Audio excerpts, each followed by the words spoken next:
Hello everyone, welcome to commerce lectures. I am Neha. आज करेंगे हम क्लास 11 बिजनेस स्टडीज़ एंड आज का हमारा टॉपिक है difference between shares and debentures. के बीच में क्या डिफरेंस है वो आज हम पढ़ेंगे।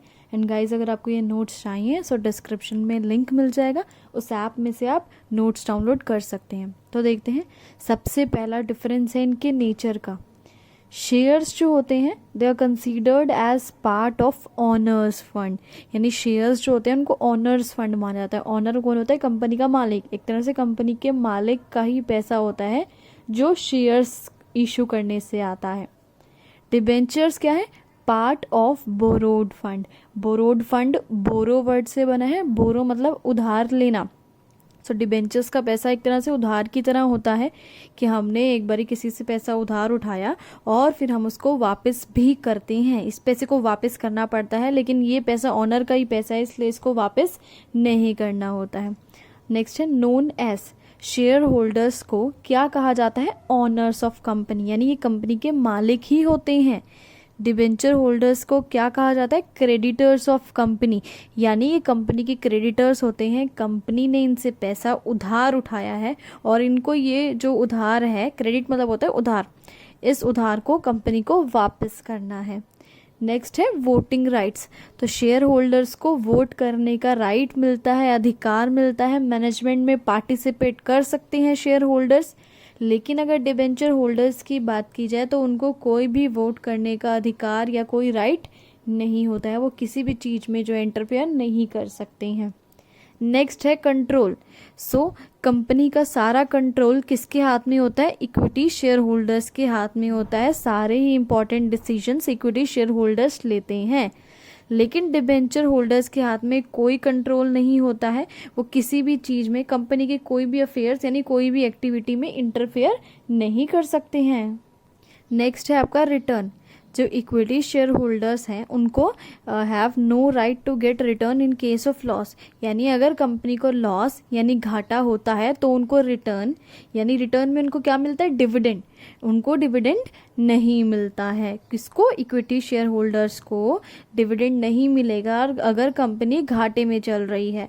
लेकिन जो डिबेंचर होल्डर्स हैं उनको रिटर्न मिलेगा। उनको रिटर्न क्या मिलता है? इंटरेस्ट यानी ब्याज।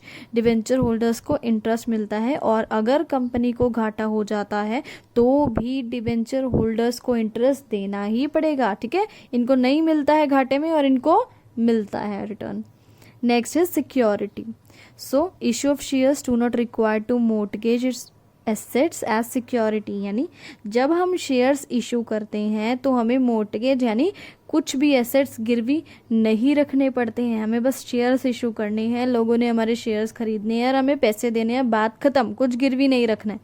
लेकिन डिबेंचर्स के केस में क्या होता है? कंपनी को कुछ ना कुछ मॉर्टगेज यानी अपने एसेट्स पहले गिरवी रखने पड़ते हैं, तब जाके डिबेंचर्स इशू होते हैं और फिर कोई खरीदता है तो उसके बदले वो पैसे देता है उसको। ठीक है, तब इसमें क्या है? सिक्योरिटी नहीं देनी है, कुछ गिरवी नहीं रखना है, लेकिन इसमें सिक्योरिटी देनी है, गिरवी एसेट्स रखने हैं।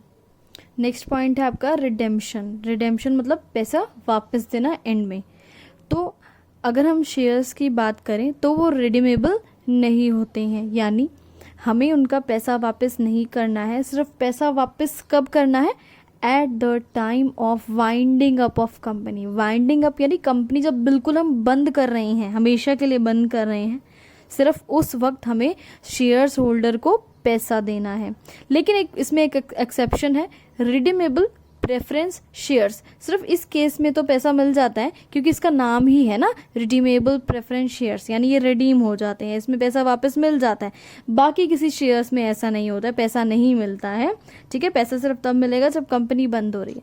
लेकिन अगर डिबेंचर्स की बात की जाए तो they are generally redeemed on expiry of fixed period of time, यानी जैसे कि आपने 15 साल के लिए कोई डिबेंचर खरीदा है, 15 साल के लिए डिबेंचर इशू करा है, तो ठीक 15 साल बाद यानी उस फिक्स्ड टाइम पे आपको आपका पैसा मिल जाएगा। लेकिन इस केस में ऐसा नहीं है।